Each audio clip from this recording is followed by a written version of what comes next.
fucking learn how to defend yourself, brother. So Stop pulling out your phone. Step in and do something.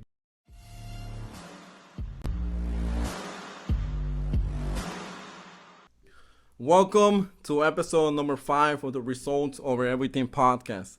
Today I have a surprise guest for you. Today's guest is a purple belt in Jiu-Jitsu, MMA coach. And today we're going to be talking about different types of training when it comes to self-defense, self-control, discipline. Please help me welcome today's guest, Kevyn. Thank you guys for having me. Thank you. Nice. Welcome in, my man. Thank you for making it, by the way. I know today's episode almost didn't happen because... Yeah, for a lot of people that don't know, I'm actually moving from Chicago to Florida on Wednesday. Which is actually, I mean, for most people, it's a smart move. I mean, without getting political. I'm not going to miss the winners, that's for sure. Yeah, it's funny because, 2 years ago, I moved to Florida, and then you stayed in Chicago. I just moved back to Chicago, and now you moved out of Florida. I know. It's bittersweet too, man. I'm going to miss a lot of my friends here, my family, obviously. But hopefully it'll be a new beginning. Definitely, man. Always good to try different things. Absolutely. Kevyn, thank you for being here today. Let's start from the very beginning, because I just mentioned you're MMA coach, purple belt in Jiu-Jitsu, but how did everything start? What got you into fitness? Did you start straight to Jiu-Jitsu? Did you start lifting? Tell us how you started with fitness. I would say in high school, that's along where I started. Probably around 17, anywhere from 17 to about 19 is where I started building more interest in it. But in high school, I always played sports.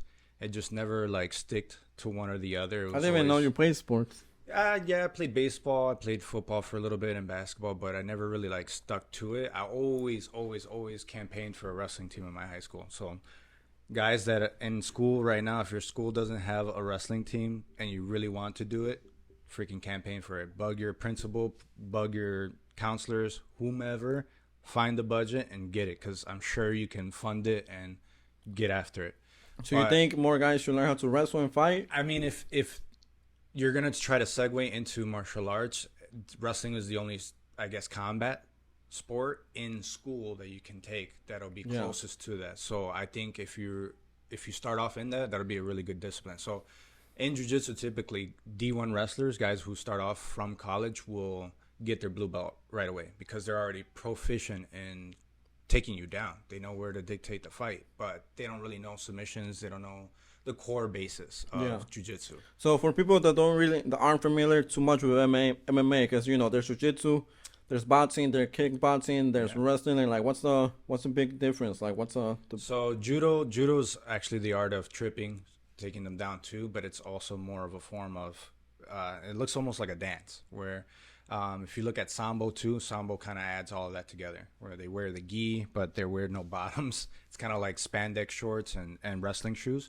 And so they use the gi to their advantage to help take you down and stuff like that. So sambo and judo are very similar. Wrestling is a lot of just takedowns and holding you down, right? I have to pin you. That's kind of the sole Because don't they do that in the Olympics? Absolutely. Olympic wrestling. I mean, that's kind of the sole basis of WWE, right? I got to get you to 3. I got to pin you to 3. So it's kind of similar in a sense. That's obviously the fake way. But Olympic wrestling, yes. You definitely have to hold the guy down and pin him down to get the fall. But you can also get technical points too. So in jiu-jitsu, that's where it's kind of the same. Jiu-jitsu, you have the ability to submit somebody. So I can choke you, I can neck crank you, I can break your arm, break your leg. There's a lot of different submissions that you can apply to somebody and win the fight.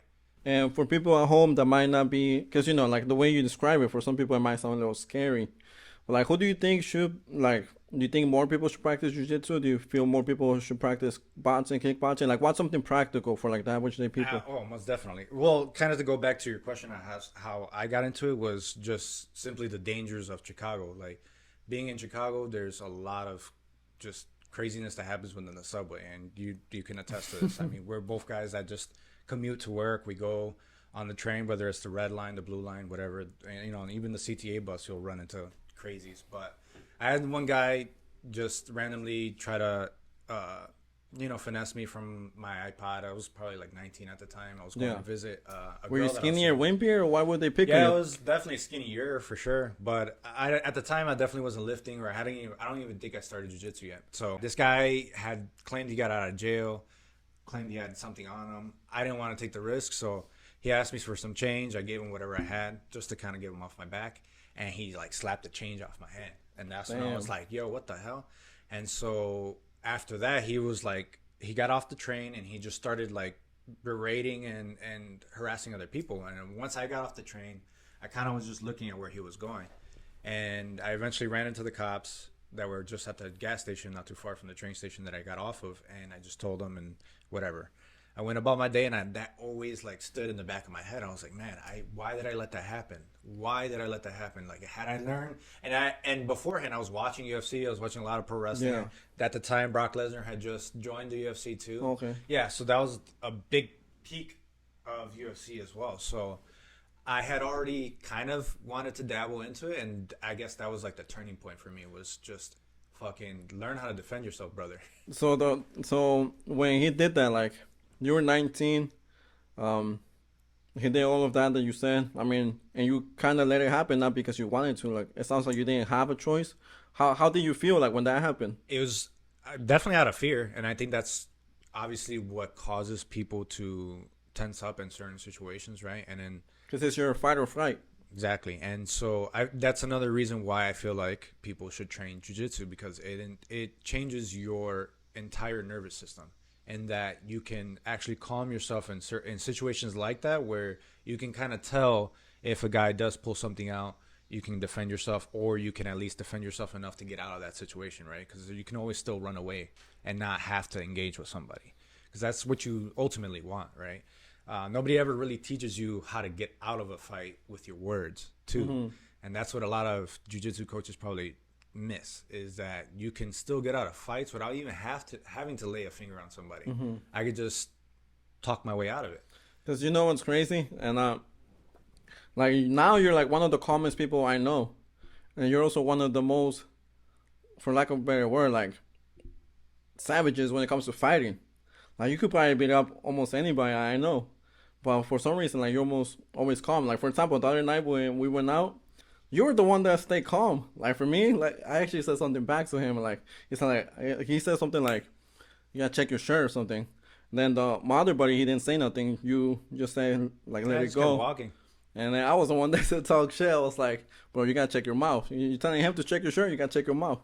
But actually, now that I'm looking back on it, it's like, yeah, I should really just ignore it. Engage. Yeah, you could just ignore it. Now, it's a difference if he was coming at you or getting in your face or invading your personal space. Then that's where I have a problem too. Because then I would have turned around and would have said something, or I actually got in between and been like, "What are you gonna do?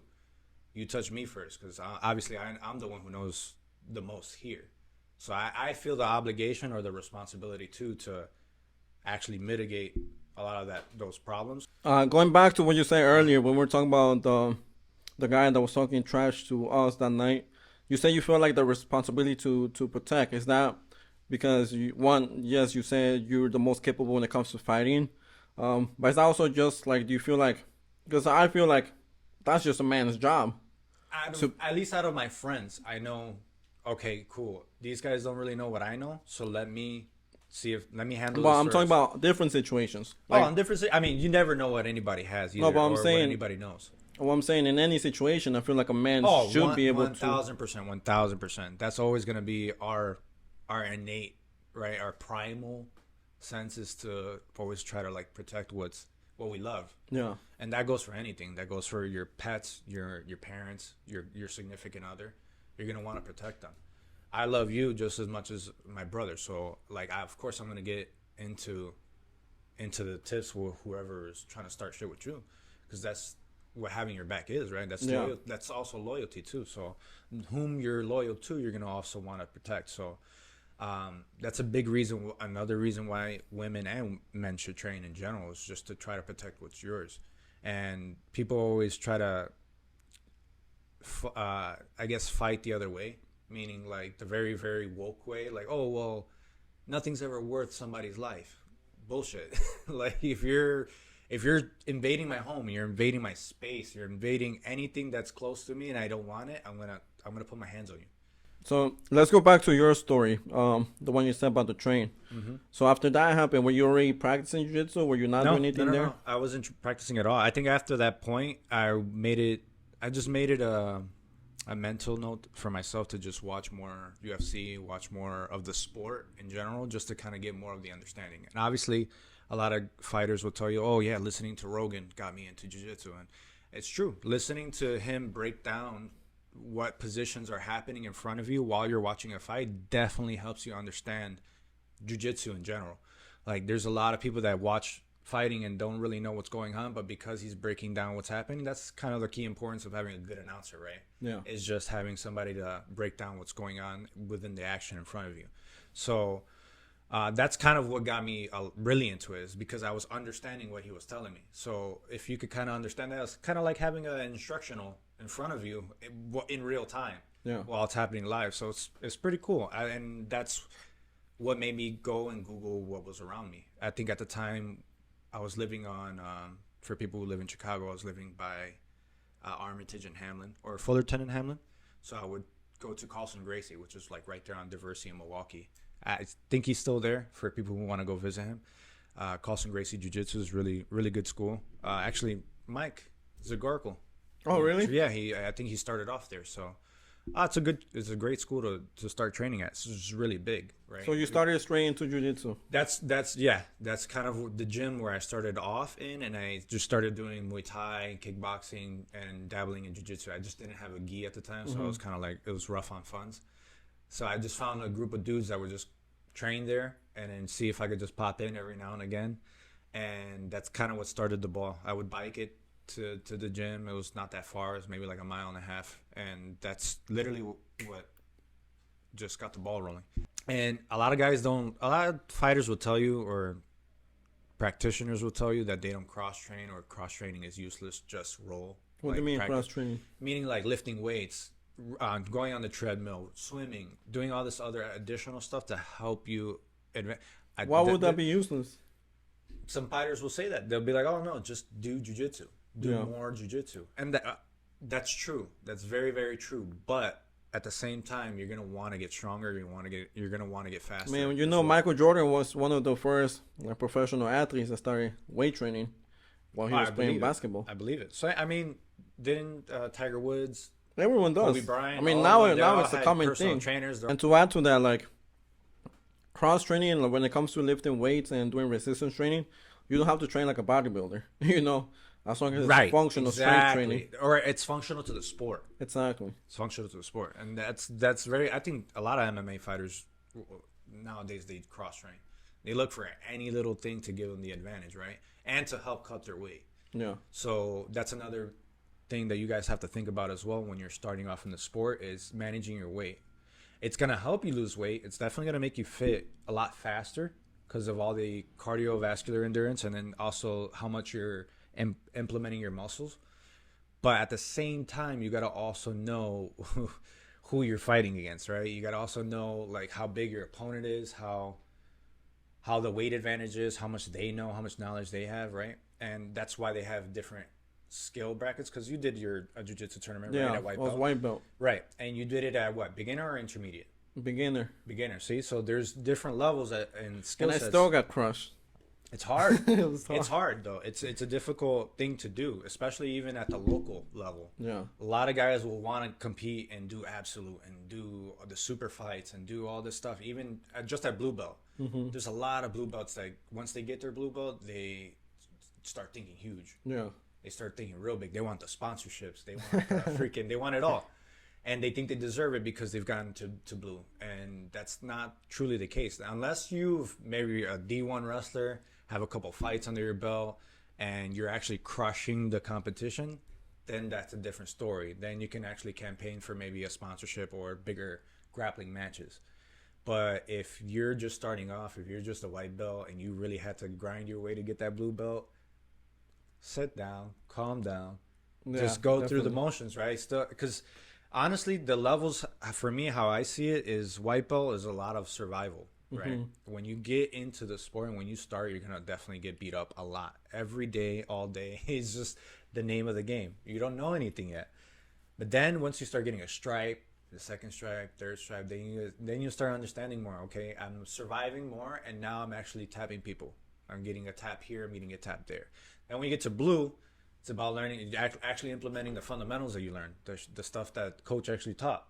You're actually using it. Then once you get to purple belt, then that's when you're actually implementing your force, your will, and you can actually practice concepts, right? The different things that you've always wanted to learn, because then you're understanding better. Brown belt, you're gonna be really proficient. It's all about just smashing at that point. You're just gonna be smashing everybody, smash, smash. I'm not gonna let you get one up on me.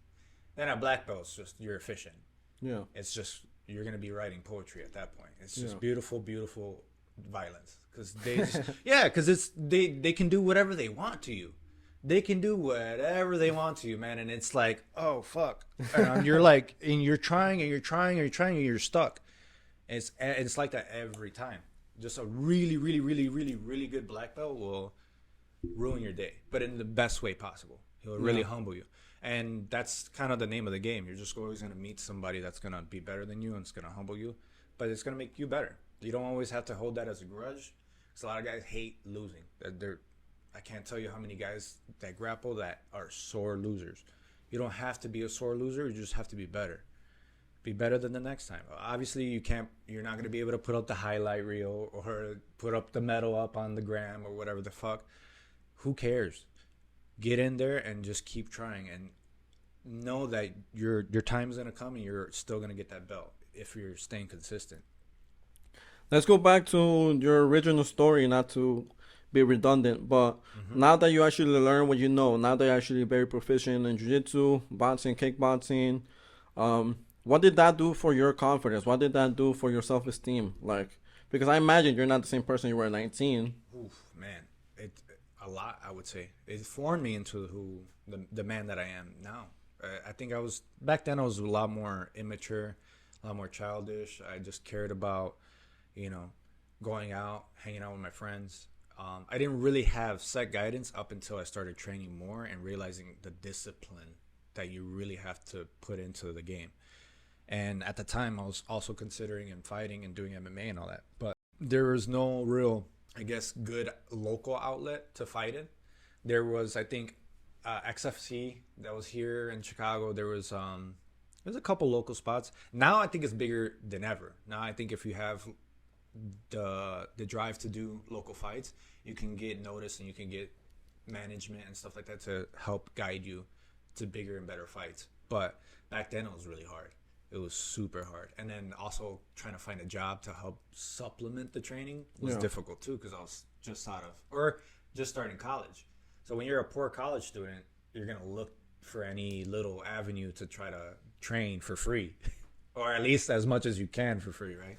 So then I think once I started finding a job that helped me train more and I started being a little more consistent, it helped mold more discipline into myself, and where I realized, okay, I don't really need to go out as much. I would actually rather sit at home, watch the fights, recover my body, eat better, and just do the same thing the next day. And that's only because for me, myself, I wanted to compete. I wanted to just more out of myself. And I knew that what that's going to entail is training multiple times a day, being really stringent on my sleep and my recovery. What about for your self-esteem and your self-image? Confidence has definitely gotten higher, because there are a lot of times where I didn't think I was maybe up to par to certain girls that I might have liked at the time too. Because when you're younger, obviously in college, that's all you want to do is to get laid. Yeah. And high school, that was never really an issue for me too, because I was so quote unquote jock, right? When you're in sports, that's kind of what the girls like to look forward to or look towards, are the jocks more often than not. But after the fact, I felt like I was still a loner. Like I was still always on my own shit. I play guitar and I listen to metal. I don't really follow a lot of what common pop people like and whatever the fuck. So to me, I always kept to myself. Mm-hmm. And sometimes that kind of helped, right? When some girls like the quiet, shy, mysterious dude, but then at the same time, you don't put yourself out there enough too. Mm-hmm. So with jiu-jitsu, it kind of helped me mold out of that. Like, talk more, be more confident, talk with a booming voice. Make sure you demand people's attention when you're speaking. And that's also changed when I started teaching. Oh, really? Yeah, I think I felt like it's exponentially changed since starting this job at Wrigley. Talk. How did that transition happen? Like, how did you become a coach? Because of Andrew. So shout out to Andrew Harris. Thank you, brother. He got me the job. Once he started working there as a manager, I at the time was working at UPS, and it was fucking terrible. And so one day I just got fed up, and I was just like, you know what? One of these days I'm gonna fall asleep behind the wheel. I'm gonna cause an accident, and that's the end of it. Yeah. So I quit my job. I hit Andrew up. I was like, hey, are you looking for any coaches at all? Like, I could just start off small, whatever the case may be. I don't care. I could have 1 client, 2 clients, or I could just even work the front desk. I didn't care. I just wanted to get out of the situation I was in. Mm-hmm. And so he was like, yeah, come on in. I'll give you an interview. We'll talk about what, if you want to be a trainer, and if you like it, by all means, come through. So I was like, all right, bet. Come on down. He did the interview, and he was like, this is kind of what it's going to look like. This is what the differential is on, like, the classes and the training sessions. So you knew you wanted to go in to train jiu-jitsu or just regular Not personal necessarily. I just knew at the time, since I had my blue belt, I could at least do maybe personals or something of the other. But I was mainly probably thinking more of like boxing and holding mitts for people and just doing that type of stuff. So at the time, we only had, I think, Kyle and Mike. So we didn't really have that many classes, so to speak. So they kept giving me opportunities here and there. I think after a year I was in, I would get opportunities to teach class because I had a blue belt already. So I was like, they didn't really want to do it, but because they had no other coaches, they're like, here, you cover the class. So I was like, all right, cool. This gives me a chance to A, keep my skills sharp, and B, see what I can teach. And then once I got more classes in, then Andrew was like, go ahead, you could start actually looking over the classes and see which ones you want. And I gotta give you props because that's where I met you. I met you at the UFC there. Right. I didn't know that was your first time teaching jiu-jitsu. Like, you just seemed very proficient. You were on top of everything you were doing. I attribute this to Northside BJJ. Shout out to Branko Milosevic. Please go visit him if you guys are wanting to go check out a jiu-jitsu gym here in Chicago. I attribute everything to him, and I've been under him for about 5 to 6 years now. Yeah, nice. And so it's been a grind, but yeah, big shout out to him, and I attribute everything that I learned from him, because if it wasn't for him, I wouldn't be as like proficient. Yeah, I definitely like your teaching style, your coaching style. Talking about coaching, like, what do you feel are some essential skills like everybody should learn when it comes to training jiu-jitsu? Starting off, I guess, don't because a lot of it for the average person is more for self-defense. 1000%. And a lot of jiu-jitsu guys are just hobbyists anyways. But if you have, if you're just trying to start off and you're really thinking about it and you're on the edge and you don't really know if it'll be a good fit for you, just go in it with an open mind, for one. Go in it with the idea of you're going to get smashed and you're going to get beat up. It's okay. If you want to spar, right, at the end of class, there's always going to be a sparring session. And you have to go into it thinking, okay, these guys are going to probably smash me and beat me up because I don't really know much, but I'm going to give it my best. And 3, just go in it trying to learn as much as you can. And then after that's done, after you had your first class, assess, and then try to learn more outside of class. So that way you can kind of fill in the blanks when you come back. What's the most common reason why people start jiu-jitsu? Probably something traumatic, I would say, or something. Either they're watching a lot of UFC or playing the video game and really like have that itch to see if they can do it, or B, they probably something happened to them, and or a friend or something, and they froze and they couldn't do anything about it. That's why I wanted to ask you the question, because don't you think people should start training before something traumatic happens? 1000%. And I think a big problem with today too, and this whole TikTok culture, is that people are pulling out their phones before they even do anything and act on it. You stop pulling out your phone. Step in and do something. Doesn't matter how big the dude is. Get in between that shit and stop the assault. You got it. Like if you're a man, right? If you're a capable man, right, and you have fucking balls and you have pride, get in between that shit. Stop pulling out your phone. Stop being. Don't, because if it's a woman, right? If it was your mom, if it was somebody that you care for, you're gonna want to step in. So. But I feel like even sometimes some big guys, they're not capable because they don't know what they're doing. Right, and they're the ones who are the bullies, right? The bigger guy, just for whatever. And the other day, I just saw on Instagram on Tom DeBlass's page. If you guys want to go visit his page, he's a black belt from Renzo Gracie, and he posted this fucking big ass kid coming up from behind another kid, picks him up, slams him over his head, and then proceeds to stomp his head in. And nobody did a damn fucking thing about it. Like, what? That's unbelievable. That's like unacceptable, dude. Yeah. On like just the humanitarian level, it's like you can't do that. Like, why are people just staying idled and letting this stuff happen? We can't. We gotta stop. We gotta stop this.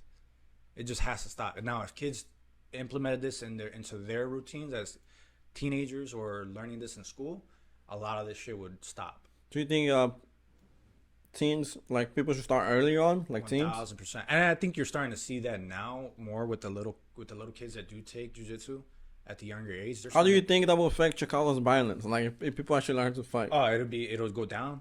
That's for sure. The crime rate would go down a lot more.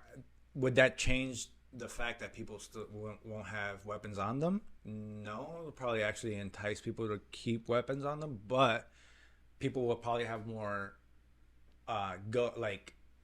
actual pride in trying to take down the assailant, right? Or the person who's trying to assault them, or the other person. Give them more of a fight feeling than flight. Yeah. I feel like also the aggressor will also start to think about it twice. That too. They obviously learned the lesson the hard way, but they definitely learned the lesson. Because there's been way too many times I've been on the train. Kids in general need to get their ass kicked at some point. Some point. I'm not saying little kids. I'm not saying parents need to beat their kids. That's not what I'm saying. That is not what I'm saying. Please don't cancel me. But what I am saying is a lot of kids that do have that type of anger definitely need to get beat up in some type of way. Meaning they need to get humbled. And that can entail just going to a boxing gym, fighting an actual pro or even a novice, an amateur, and eating a couple punches to then realize, like, oh crap, I'm not as tough as I say I am. What do you think so many kids and teens and young adults like hold so much anger? It starts at home, man, and I guess that's the household itself and the environment that kids are brought up in. That's also the type of kids that you also hang around with too. If they're also violent, if they're also shitheads and they don't know any better, then you're just always going to be around that madness, right? How many kids have you met on the block where you're just trying to be cool with them and then they just fucking push you, or they steal your stuff, or whatever the case may be, and you try to get it back, and then they have all the other kids picking on you and stuff like that. So that's usually probably where it starts, right? And then you never know how to get around that. You try to fight that battle within your own head, and you can't really let that out. And so a lot of kids end up school shootings. They go back to school, they find their dad's gun, and then they kill the kids that were picking on them. And that's a lot of this gang shit too, right? Oh, this dude fucking made fun of me, or he trolled me online, I'm gonna go shoot his ass. Like, that's no real way to handle an issue, but because they don't know any other way to handle their issues, that's the quickest way to do it. Yeah, put down the guns, pick up the gloves. Yeah, honestly, pick up the gloves, man. Duke it out. Fight it. Because then you get to live another day. You take that ass whooping like a man, and you train to be better. I mean, that's how it used to be back in the day. Like, they used to actually But how many fights have you seen where guys will beat the shit out of each other, and then once they're done, they fucking just hash it out and be like, damn, dude, I'm sorry, man. What are we doing? Like, what are we doing? Right? You see that a lot, actually. Yeah. You see that a lot in street fights where guys will, and they start beating each other up, and then at the end of it, they're just like, they help each other up. And then just one. I've seen that so many times, bro. Yeah. My mom was dating my stepfather at the time. He had a bar, and he had the security cams, and we saw these two old dudes just duking it out in front of the bar, bro, on the security cam. And literally that exact same thing happened. The dude knocked him down. He punched him or whatever. The guy fell back, stumbles, gets back up. They kind of tussled. Then they like stop. I guess they got tired. And then they just like, they hug it out. They're just like, all right, it's done, man. That's hilarious. It's very funny. But it's a safer way of dealing with that anger or dealing with our problem than me having to stab you or fucking kill you. Yeah. Like, what? I feel like to add to that, like, I could personally attest, like, I used to get mad quick. Like they used to be coming. Definitely deals with your anger better. Yeah, for sure. Like now, like, I kind of avoid fights. Like, even though I'm a little bit, obviously I'm not at your level, but I feel more confident in my fighting skills, even some takedowns or like even just basic jabs and hooks. But now I'm actually a lot calmer. Like, I don't have as much anger. Sometimes I still snap.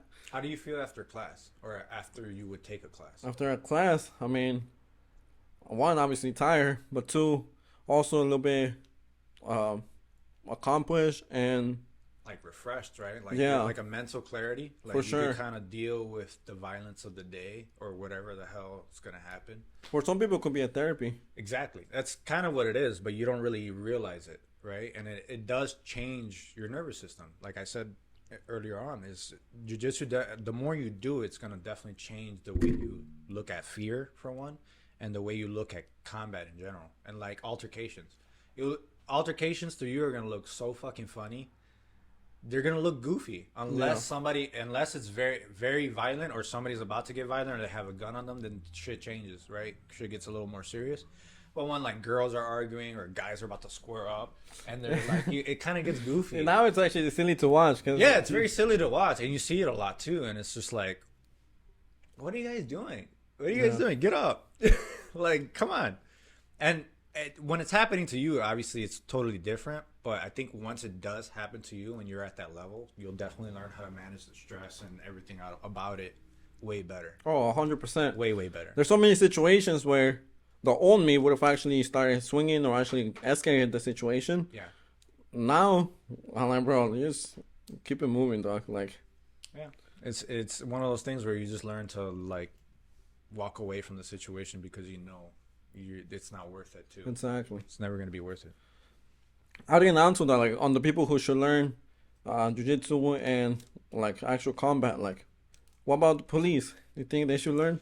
That's one thing that I always try to at least get a program going, is something for CPD or for them to learn, or at least give them a discount of some sort for them to entice them to learn more. So that way they can handle hand-to-hand situations a little bit better, especially domestic violence or people who are drunk or homeless people too, who get a little too combative.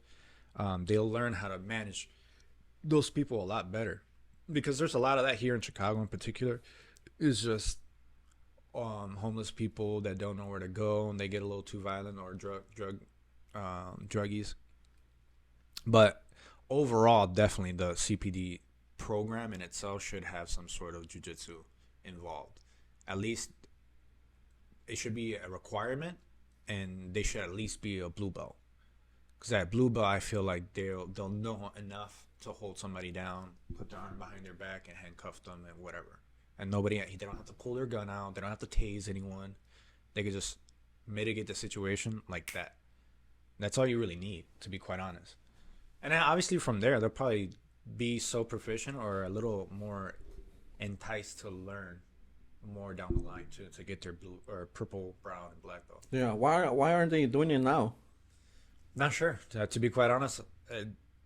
I think Henry Gracie has a whole combative program for like Marines and police in general that do sign up to Gracie University and stuff like that. So if you are a cop and you're like thinking about jiu-jitsu but you're on the go, or you're maybe traveling or whatever the case may be, look at Gracie University, because I think Henry Gracie does a really good job of breaking stuff down when it comes to like having a knife or somebody with a gun and you're trying to mitigate that situation, especially for women who might get into like an assault situation or a kidnapping situation. There's a lot of techniques that you can learn from there that'll help you try to get out of those sticky situations. Kevin, tell us a little bit more about what you got going on in your near future. Are you going to keep teaching jiu-jitsu? I mean, that's the plan. As of right now, I'm still working. Oh yeah, and for the people at home that are watching, they want to learn a little bit more about you. They want to see what you're all about. Where can they find you? Caveman_MMA is my Instagram. That is Caveman, CAVEMAN_MMA. That's the only source of social media that I use right now. I'm gonna probably start up a channel as well. Hopefully, it'll be something along the lines of MMA talk, Jiu-Jitsu talk, bet placing, and then we'll talk a little bit about pro wrestling stuff that I like, skateboarding, music, all that good stuff. It'll be a bros channel for sure. Yeah. But the Caveman Corner. Yeah. Actually, that's a good name. Like, it's got a good ring to it. But that's the only thing I have right now. I used to have a Facebook and I used to have Twitter, but I did away with all that. Find me there, DM me there if you want to find any gyms or any good gyms around Chicago that you would like to train at. And other than that, just still training to see if I can get my brown belt, man. I got 2 stripes on my purple belt so far.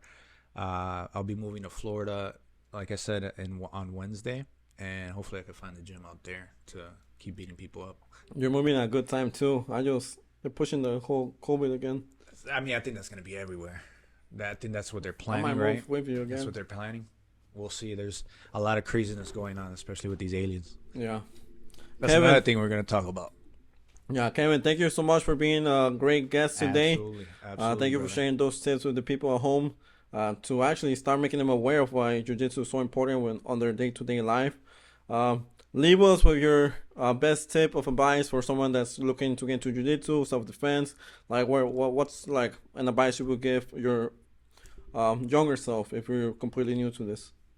Yeah, that's actually a great question. Youngest self, I would say, be patient. It's gonna definitely be a grind. Find a career path that's gonna help you stay consistent. Something that's gonna obviously provide the bills to pay the bills, but also fuel the hobby and fuel the classes, right? And then, I guess lastly, train as much as you can. Be really hungry to want to learn. Keep that inner kid with you inside to want to like ask important questions, and also want to keep going. Be eager to go to class and train more, and try to get as many rounds in as possible. Just train your ass off, so that way your fitness is there and it keeps building. Awesome. Well, thank you so much for being a great guest. Thank you, brother. Thank you. Great to have you today.